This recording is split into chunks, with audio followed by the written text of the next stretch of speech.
Quantas vezes ouvimos esse versículo pela metade? Resistir ao diabo e ele fugirá de vós. Mas o versículo não começa assim. O versículo começa com uma lição de humildade. Sujeitai-vos, pois, a Deus. Resistir ao diabo e ele fugirá de vós. A paz do Senhor, meus amados irmãos, professores e alunos, participantes desta obra santa que é a nossa Escola Bíblica Dominical. Iniciando hoje mais uma aula da nossa revista da classe dos adultos, e o Verbo se fez carne. Jesus sob o olhar do apóstolo do amor. Agradeço pela sua presença. Fique conosco. Eu sou o pastor Everson Silva e esse é o nosso canal Simplesmente EBD. Amados irmãos, hoje na nossa lição de número 5, nós vamos tratar da verdade que liberta, começando com o texto áureo que diz: e conhecereis a verdade, e a verdade vos libertará. João capítulo 8, versículo 32. A verdade prática afirma que o Verbo divino representa a verdade que se manifesta na história para libertar o pecador. A nossa leitura bíblica em classe, ela se encontra em João, no capítulo 7, versos 16 ao 18, versos 37 e 38, e também em João, no capítulo 8, versos do 31 ao 36. Já no início da nossa lição, o nosso plano de aula, a apresentação da lição, nos traz como objetivos 3 pontos que usaremos como um resumo desta nossa lição. Em primeiro lugar, nós vamos explicar a verdade em Jesus desde a sua saída da Galileia para Jerusalém. A maneira como Jesus ele vai da Galileia para Jerusalém e como discretamente, sem chamar atenção, ele entra em Jerusalém, vai até o templo para ensinar sobre a verdade. Em segundo lugar, nós vamos descrever Jesus como a verdade diante dos fariseus. Vamos apresentar a tão importante história de Jesus tratando do problema da mulher adúltera, apresentada pelos fariseus com a intenção de provar o nosso amado Mestre. E por último, nós vamos pensar em Jesus como a verdade que liberta o pecador. O encontro com Jesus, ele vai romper as correntes do pecado. É isso que nós vamos tratar no ponto 3. Entrando agora no nosso comentário, a nossa introdução, no seu último ponto, vai dizer: compreender Jesus como a verdade encarnada de Deus está ligada à verdadeira vida e liberdade em Cristo. Vamos para o nosso tópico 1, Jesus, a verdade em Jerusalém. Ponto 1, da Galileia para Jerusalém. Jesus estava na Galileia, mas não se dirigiu para Jerusalém. E não se trata aqui de receio ou medo. Nós estamos falando de propósito. O nosso Senhor Jesus, ele estava debaixo da vontade do Pai, debaixo dos propósitos divinos. Não tem uma questão de preocupação, de medo. Jesus não foi com a multidão ou com seus irmãos por algum tipo de receio. Ele estava dentro da vontade de Deus.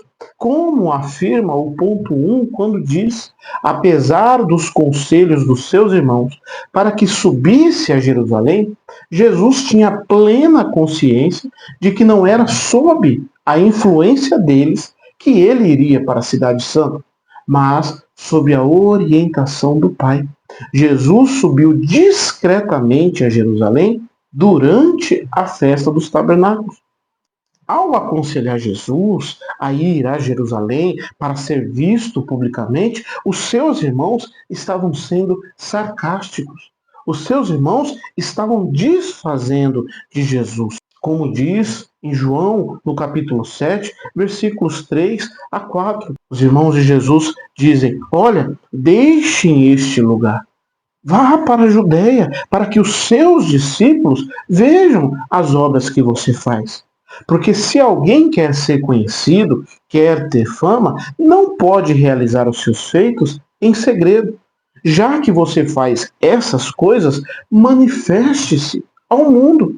E o versículo 5 que nós já lemos e repetimos aqui, vai afirmar: acontece que nem mesmo os irmãos de Jesus criam nele. No versículo 6, Jesus explica: ainda não é chegado o meu tempo. E ele conclui no versículo 8: subi vós a esta festa. Eu não subo ainda a esta festa, porque o meu tempo ainda não está cumprido. Jesus estava ciente da vontade de Deus sobre a sua vida, dos planos do Pai para a sua vida. Por isso ele não se incomodava com os conselhos do seu irmão. Por isso que Jesus não se preocupava com a sua entrada em Jerusalém. E por isso, meus irmãos, a revista vai declarar: ao afirmar que o seu tempo ainda não havia chegado, Jesus referia-se ao momento em que se entregaria aos seus inimigos e seria crucificado, morto e sepultado para cumprir a justiça divina. Eis que vamos para Jerusalém, afirma o evangelista Mateus, no capítulo 20, versículo 18.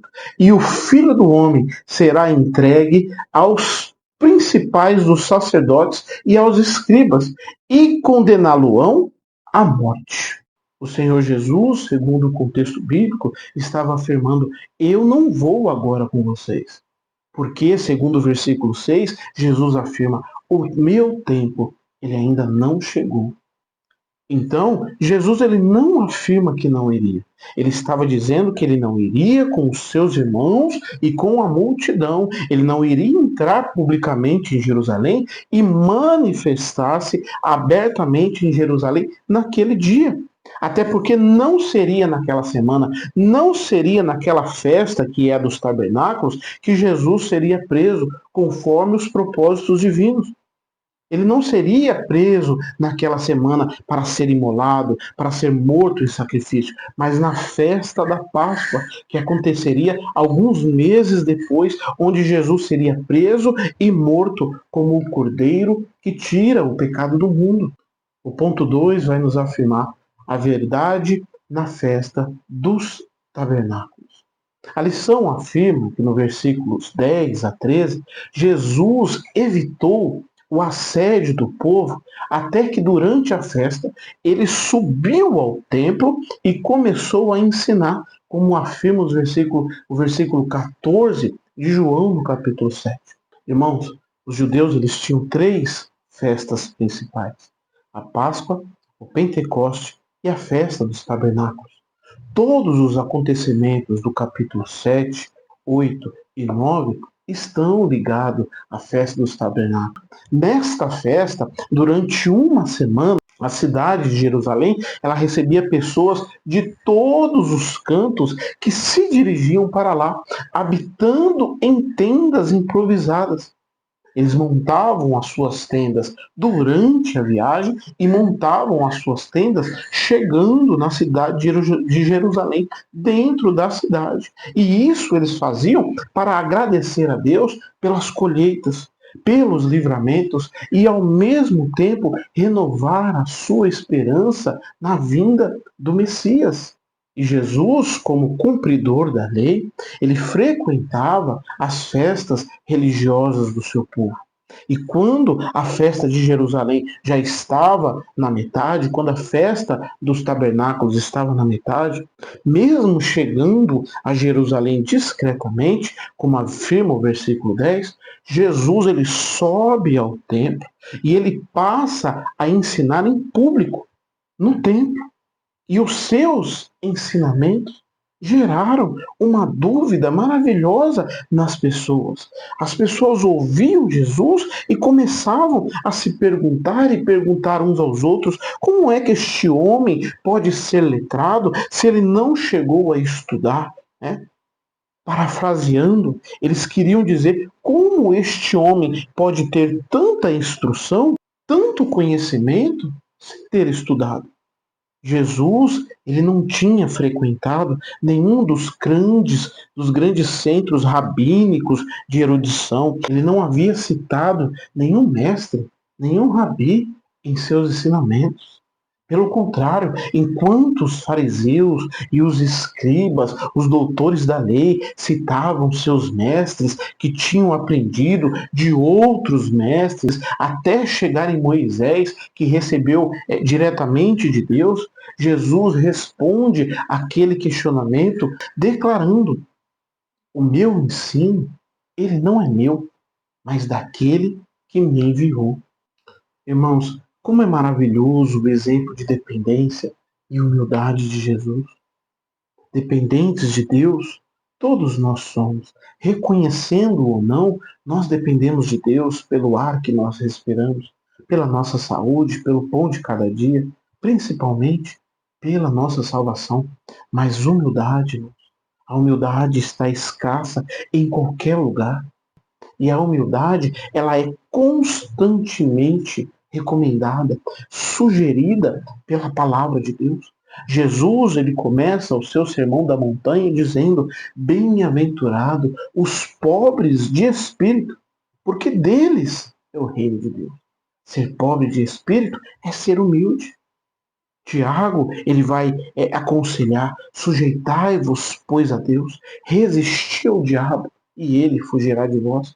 Quantas vezes ouvimos esse versículo pela metade? Resistir ao diabo e ele fugirá de vós. Mas o versículo não começa assim. O versículo começa com uma lição de humildade. Sujeitai-vos, pois, a Deus. Resisti ao diabo e ele fugirá de vós. Pedro também nos aconselha: humilhai-vos debaixo da potente mão de Deus, para que ele, ao seu tempo, vos exalte. Nós precisamos entender, irmãos, que a Bíblia diz: os que se humilham serão exaltados. Não são os humilhados que serão exaltados, irmãos. São os que se humilham que serão exaltados. Encerramos aqui o ponto 2 e a revista afirma: muitos acreditavam que Jesus era um grande profeta, mas não o Messias. No entanto, quem se encontrava ali diante deles era o Verbo encarnado de Deus. Ele era realmente o Filho de Deus, e tudo o que ensinava continha a única verdade que o mundo desconhecia. Apenas o Filho de Deus poderia declarar: eu sou a verdade, conforme está em João, capítulo 14, verso 6. Agora o ponto 3, vivendo na verdade, começa afirmando que os versículos 16 a 19 referem-se à doutrina que Jesus transmitia. Esta doutrina, ela provinha do Pai, e para cumprir a sua vontade, era necessário entender a verdade revelada pelo Pai em Cristo. Como diz o versículo 17, se alguém quiser fazer a vontade dele, pela mesma doutrina, conhecerá se essa lei é de Deus ou se eu falo de mim mesmo. Ou seja, quando Jesus ele afirma no verso anterior que Deus o havia ensinado, entregado a ele aquela doutrina, essa afirmação exigia uma defesa do próprio Cristo. E ninguém pode falar que é algo sem provar que o é realmente. Eu não falo simplesmente que eu sou salvo. Eu tenho que demonstrar, tenho que provar, demonstrando através dos meus testemunhos. Então, quais são as provas de Cristo de que as suas palavras vieram de Deus? Vamos voltar lá no versículo 17. O versículo 17 diz: se alguém quiser fazer a vontade dele, pela mesma doutrina, conhecerá se ela é de Deus ou se eu falo de mim mesmo. Então ele está querendo dizer: todos os que em sua alma se sente atraído pelo Pai, cada um que realmente decide fazer a vontade do Pai, descobrirá que esse ensino ele vem do Pai e não de mim mesmo. É isso que ele está dizendo. Quando você decidir fazer a vontade do Pai, sentindo-se atraído pela doutrina do Pai, você vai descobrir que esse ensino ele está vindo do Pai e não de mim. Foi esse poder sentido que era da parte de Deus que atraía a todas essas pessoas, de modo que eles ficavam ali presos, atraídos pelas palavras que vinham da boca de Jesus. O apóstolo Pedro, ele afirmou isso quando ele disse: Senhor, para quem iremos? Tu tens as palavras de vida eterna e nós cremos e sabemos que é o Santo de Deus. Como bem afirma o final do ponto 3. O Senhor Jesus é a verdade. A mesma verdade que se manifestou em Jerusalém, que esteve presente na festa dos tabernáculos e que, através do Espírito Santo, se faz presente entre nós hoje. Por isso, ele nos convoca não só a conhecer, mas também viver esta verdade. Nós ouvimos a verdade. Nós cremos na verdade e agora nós vivemos essa verdade pela fé. E então entendemos que essa verdade ela veio de Deus, ela foi enviada pelo Pai, ela se fez carne e habitou no nosso meio. Terminamos aqui trazendo o resumo do tópico 1.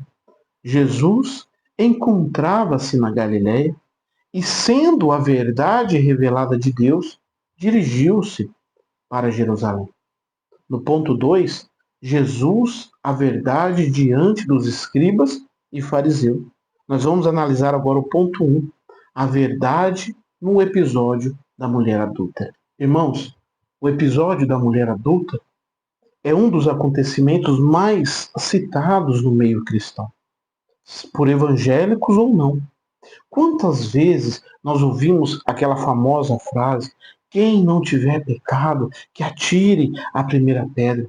Frase essa que se tornou um jargão, se tornou algo popular entre as pessoas que praticam algum erro ou estão defendendo aqueles que já o praticaram. Diante disso, o ponto 1 começa afirmando que no capítulo 8 do Evangelho de João, a verdade representada pelo Senhor Jesus, ela é posta à prova pelos líderes judeus. Enquanto ele ensinava a multidão ansiosa por mais milagres no pátio do templo, os escribas e fariseus trouxeram-lhe uma mulher apanhada em adultério para ser julgada publicamente, como nos afirma os versículos 3 a 5 do capítulo 8 de João. E diz assim a Bíblia: e os escribas e fariseus trouxeram-lhe uma mulher apanhada em adultério.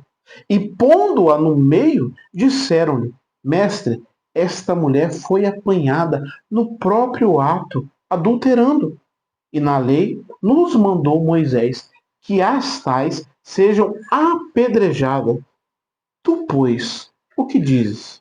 Queridos irmãos, participantes da Palavra Santa, diante deste texto introdutório que nós acabamos de ler, nós vamos analisar este famoso episódio à luz da Bíblia. Nós bem sabemos que era a festa em Jerusalém, a festa dos tabernáculos, e os escribas e fariseus, tomados de inveja, inveja que eles tinham de Jesus, pelas suas palavras, pelos seus milagres, pelo seu poder, eles queriam matar Jesus, conforme está no versículo 19 do capítulo 7. Ou então prendê-lo. O capítulo 7, versículo 30 a 31, afirma isso. Eles mandaram os guardas do sinédrio para detê-lo. E os guardas voltaram de mãos vazias, mas admirados, extasiados com as palavras de Jesus. E os judeus perguntaram: onde está ele? Perguntaram furiosos: onde está ele? E eles disseram: nunca ouvimos alguém falar daquela maneira. No outro dia, pela manhã, de madrugada, de manhãzinha, Jesus volta a falar com a multidão. Então, os escribas e os fariseus se lançam contra Jesus querendo apanhá-lo em alguma falha nesse episódio da mulher adúltera, nesse acontecimento com a mulher adúltera. E é interessante observar que eles levam a mulher diante de Jesus, diante da multidão, como se ali fosse um tribunal. Como está afirmado no versículo 3, trouxeram-lhe uma mulher apanhada em adultério e apresentam a acusação contra esta mulher, dizendo: mestre, essa mulher ela foi apanhada no próprio ato, adulterando. Então eles anunciam os estatutos que caíam sobre aquela acusada. O versículo 5 afirma: olha, a lei nos manda, Moisés nos manda que as tais sejam apedrejadas. E pedem a Jesus que julguem o caso, perguntando: e tu, pois, o que dizes? O contexto dos fatos declaram que a festa ela estava acabando. O povo estava nos últimos dias em suas tendas. E foi nesta situação de euforia causada pela estada daquele povo ali em Jerusalém, em suas cabanas distribuídas pela cidade, que a mulher, em ato de adultério, ela foi apanhada e ela traiu o seu marido. Essa mulher, ela era casada. A palavra grega usada aqui para adultério é moikeia, que descreve uma relação extraconjugal. Não era uma mulher solteira que estava com um homem casado, não. Era uma mulher casada que estava traindo o seu marido. Se ela fosse uma mulher solteira com outro homem, isso seria enquadrado na Bíblia como fornicação, mas ela era uma mulher casada segundo a palavra grega usada. Então ela estava traindo o seu marido e ela foi flagrada no ato do pecado. Não era, irmãos, uma mentira. Não foi algo que aconteceu no passado. Foi arquivado, aí desarquivaram para acusar esta mulher, aproveitando que Jesus estava no templo ensinando. Não, não havia como fugir do envolvimento dessa mulher num flagrante, num ato de adultério com outro homem. O pecado daquela mulher, segundo a lei de Moisés, era passível de morte, como afirma o livro de Levíticos, no seu capítulo 20, versículo 10. E isso nos leva ao fato que, no tribunal religioso, ela estava ali sendo acusada. No tribunal da opinião pública da multidão, agora aquela mulher era um ninguém. No tribunal da sua própria consciência, ela não era inocente, porque ela nem tentou se defender. E no tribunal da lei, esta mulher estava condenada. Agora que nós já falamos como esta mulher foi colocada diante de Jesus, já apresentamos aqui a situação desta mulher, vamos estudar agora, vamos falar um pouco da atuação dos escribas e dos fariseus nessa situação. Os fariseus e os escribas, procurando uma maneira de acusar Jesus, levantaram contra o mestre de três maneiras diferentes. Eles tentaram lançar Jesus contra a lei de Moisés. Eles tentaram lançar o Senhor Jesus também contra a lei romana. E eles tentaram jogar Jesus contra o povo. O alvo dos fariseus era colocar Jesus em um dilema. Se ele perdoasse a mulher, estaria em oposição à lei de Moisés. E contra ele também se poderia argumentar que ele estava fomentando as pessoas a cometerem o adultério. Entretanto, se Jesus condenasse a mulher à morte, estaria usurpando, tomando as atribuições que pertenciam ao governo romano, pois só os romanos podiam infligir penas capitais. E estaria também indo contra os seus ensinos de amor e de perdão. E qual foi a reação de Jesus diante desta situação? Os irmãos bem conhecem a importante frase, a importante resposta do Mestre. aquele que estiver dentre vós sem pecado, seja o primeiro a atirar pedra contra ela. Mas como que nós chegamos a essa resposta? Jesus não deu essa resposta de imediato. Houve um processo e esse processo ele nos ensina muito. Primeiro, o nosso Senhor poderia ter tornado público o segredo do coração dos acusadores. Ele poderia ter exposto a condição de cada um diante de toda aquela multidão, como eles fizeram com a mulher. Mas Jesus guardou o silêncio e, antes de responder, passou a escrever com o dedo no chão. O texto não diz o que o mestre escreveu, mas a palavra usada pelo apóstolo João é catagrafém, o que significa escrever uma sentença contra alguém. Jesus pode ter enfrentado aqueles acusadores escrevendo no chão uma lista dos seus próprios pecados. E enquanto Jesus escrevia, os acusadores insistiam.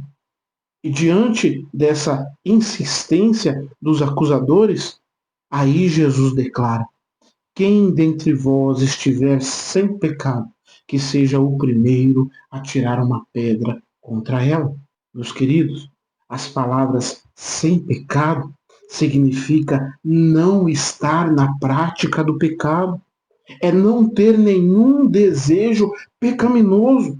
Jesus estava querendo dizer: vocês só podem apedrejá-la se nunca desejaram no coração fazer o mesmo, se o coração de vocês estiverem limpos. Jesus se manifesta através da sua misericórdia e nesta resposta ele demonstra que só aquele que está livre de pecado tem o direito de exercer juízo sobre a falha dos outros. O que Jesus já havia advertido no Sermão do Monte, ensinando sobre não julgar, para não ser julgado, ensinando sobre sermos julgados com a mesma medida com que julgamos. E ele nos alertou sobre não tirar o cisco do olho do irmão, estando uma trave no nosso olho. Mas nós observamos que ele não estava impedindo ninguém de tirar o cisco do olho do irmão. Não, ele estava dizendo: tira primeiro a trave do teu olho. E depois disso, você vai lá tirar o cisco do olho do seu irmão. Conserta a sua vida primeiro, santifica a sua vida, segue a vontade de Deus para depois tratar do problema do seu irmão. Ainda com relação à resposta de Jesus aos acusadores daquela mulher, Jesus rasga o véu e demonstra o pecado daqueles acusadores. E o pecado deles era pior do que o pecado daquela mulher. Aquela mulher estava exposta. Aquela mulher estava tão envergonhada que não levantava a cabeça. Aqueles homens estavam de pé, com as pedras nas suas mãos e os pecados nos seus corações. E por causa disso, em vez de julgar a mulher, Jesus julgou os juízes. Jesus valoriza a lei, Jesus entende a gravidade do pecado, mas ele ama o pecador a ponto de querer restaurá-lo. E por isso o mestre amado, ele não expõe os seus acusadores à vergonha, mesmo conhecendo os seus corações e as suas intenções. Aqueles acusadores, depois de ouvir a sentença do mestre, de só poder jogar a pedra quem não tivesse pecado, quem não tivesse um coração pecaminoso, quem não tivesse o desejo de pecar. Depois disso, os acusadores, eles foram acusados por suas consciências e se retiraram, todos eles, começando pelos mais velhos. Aqueles que tinham vindo para envergonhar Jesus saíram envergonhados. Encerrando aqui, meus amados irmãos, esse ponto tão importante, com relação à mulher, Jesus agora ele vai restaurar a sua dignidade Jesus, ele não vai diminuir a gravidade do pecado. Ele não disse para aquela mulher que ela era inocente e nem mandou para casa como se nada tivesse acontecido. Não, Jesus, ele não condena a mulher, mas a perdoa e a encoraja a seguir a sua vida e não voltar a pecar. O arrependimento, ele precisa ser seguido de frutos, de atitudes que demonstram que a pessoa está arrependida. Nosso arrependimento, ele precisa ser acompanhado de frutos que demonstrem que nós mudamos de vida, que nós estamos arrependidos. Ou seja, o nosso arrependimento, ele precisa ser tão escandaloso quanto o nosso pecado. Como encerra o ponto 1 dizendo, a verdade que Cristo nos traz revela a consciência das nossas faltas. Assim, quando somos impactados por essa verdade, encontramos libertação dos nossos pecados. Ponto 2. Jesus, a verdade revelada. O ponto 2 nos aponta no episódio da mulher adúltera que, apesar da resistência dos opositores de Jesus em aceitar a verdade que Jesus revelou, quando a verdade se manifesta, nada consegue impedir. Neste caso, a verdade se revelou através de Jesus, revelando a intenção no coração dos acusadores e manifestando a verdadeira solução para aquele problema. A verdade, ela no mínimo leva o ouvinte a um confronto, podendo ou não ser aceita pela pessoa. Independentemente dessa decisão, independentemente da decisão do ouvinte, o propósito de Deus, ele não deixa de ser cumprido. Como afirma Isaías, no capítulo 55, no versículo 11. A palavra diz, assim será a palavra que sair da minha boca, ela não voltará para mim vazia. Antes fará o que me apraz e prosperará naquilo para o que eu a enviei. Deus enviou Jesus ao mundo para revelar aos homens a verdade. Verdade esta que é o caminho que nos conduz à vida. E como diz a palavra, quem crê nele não é condenado, mas quem não crê já está condenado, porque não crê no nome do unigênito Filho de Deus. João 3,18. Deus enviou a sua palavra, que é salvação para os que crerem. Entretanto, esta mesma palavra, ela é condenação para os que a rejeitam. Como nos afirma a lição que diz, não é por acaso que ele próprio declarou, eu sou o caminho, a verdade e a vida. Ninguém vem ao Pai senão por mim. João 14,6.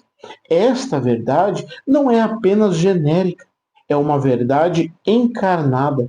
Também não se trata de um caminho qualquer, mas sim do único caminho para alcançar Deus. O nosso Senhor é a verdade única que todos precisamos. O ponto 3 declara Jesus como a verdade que o mundo precisa conhecer. Jesus, a verdade encarnada, ela se revelou para libertar o homem. Mas antes de ser liberto, o homem ele se rodeia de outras verdades. Verdades na área da filosofia, através de suas éticas, verdade na área da lógica, tendo a ciência como base, verdades históricas comprovadas por fatos documentados ou fatos arqueológicos. E todas essas verdades, elas fazem parte da nossa vida secular. Entretanto, Jesus é a única verdade que pode nos salvar. E se manifestou para isso. Jesus é a verdade de Deus que revela o pecado. Ele traz luz ao pecado, como ele mesmo afirmou, eu sou a luz do mundo. Quem segue não andará em trevas, mas terá a luz da vida. A luz da revelação bíblica, ela livra o homem das trevas da mentira. Pois a mentira, ela só dura enquanto a verdade não chega. Enquanto a verdade não se manifesta, e a verdade ela se manifestou em Jesus, e com relação à manifestação de Jesus para nos salvar, o ponto 3 ele termina afirmando: a realidade é que o mundo carece do entendimento da verdade única, que se manifesta como uma realidade divina e mantém um relacionamento com os seus habitantes. A sinopse do tópico 2 nos lembra que Jesus é a verdade que expôs à consciência dos escribas e fariseus os seus pecados. Vamos agora ao tópico 3. Jesus, a verdade que liberta o pecador. O ponto 1. A verdade que liberta. A passagem de João, no capítulo 8, versos 31 ao 38, está intimamente relacionada com o relato da mulher adúltera. Assim, a vida do pecador que se arrepende está garantida se realmente permanecer em Jesus, como vai afirmar João no capítulo 8, versículo 31. Jesus, irmãos, ele demonstra nos versos 31 a 59 do capítulo 8 que veio como verdadeiro libertador. E nós podemos dividir esses versículos em 3 partes. No primeiro, Jesus se coloca como libertador do pecado, versículos 31 ao 40. Depois ele passou a oferecer a libertação para a escravidão de Satanás. E isso está lá nos versículos 41 até o 49. E por fim, o Senhor Jesus, ele se ofereceu como libertador da morte. Os versículos 50 a 59. Jesus veio para proclamar a liberdade aos presos, como ele afirma em Lucas 4 e 18. Jesus começa sua revelação de verdadeiro libertador se oferecendo para libertar os seus discípulos. Ele inicia declarando que seus discípulos eram aqueles que permaneceram firmes nas suas palavras. E completa dizendo: vocês conhecerão a verdade e a verdade vos libertará. E a essa oferta de liberdade de Cristo, os líderes responderam alegando que são descendentes de Abraão e afirmaram erroneamente que nunca foram escravos de ninguém. Irmãos, os judeus, eles não estavam se esquecendo da escravidão. Eles estavam arrogantemente deixando a verdadeira história de lado.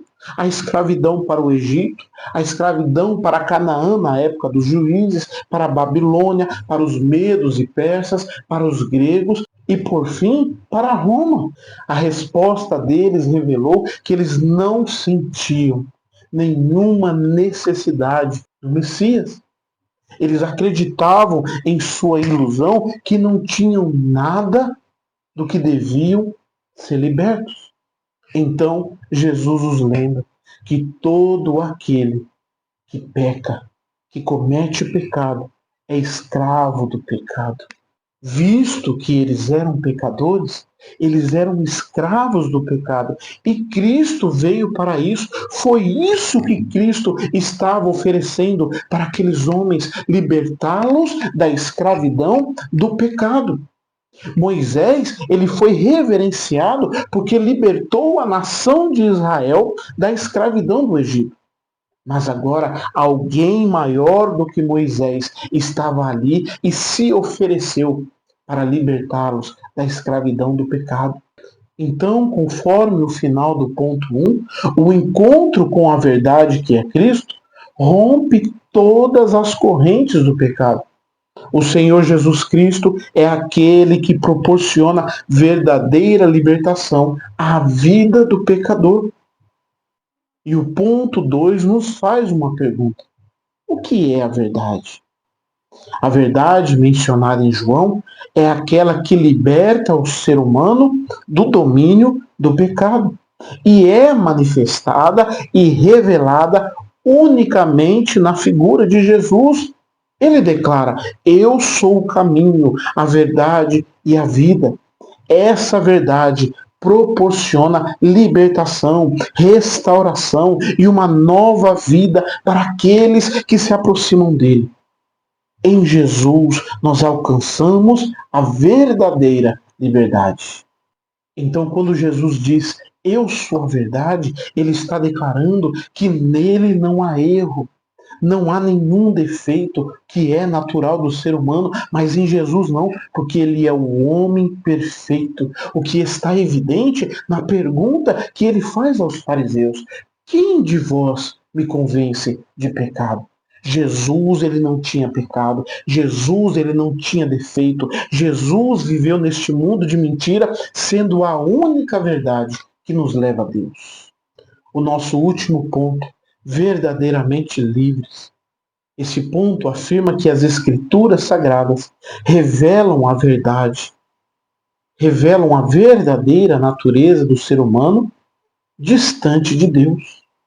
Pelo que por um homem entrou o pecado no mundo, e pelo pecado a morte. Assim também a morte passou a todos os homens, e por isso que todos pecaram. Desta forma, a Bíblia mostra que toda a humanidade está cativa, está presa pelo pecado e sob o poder do inimigo. Irmãos, nós possuímos uma natureza carnal e pecaminosa.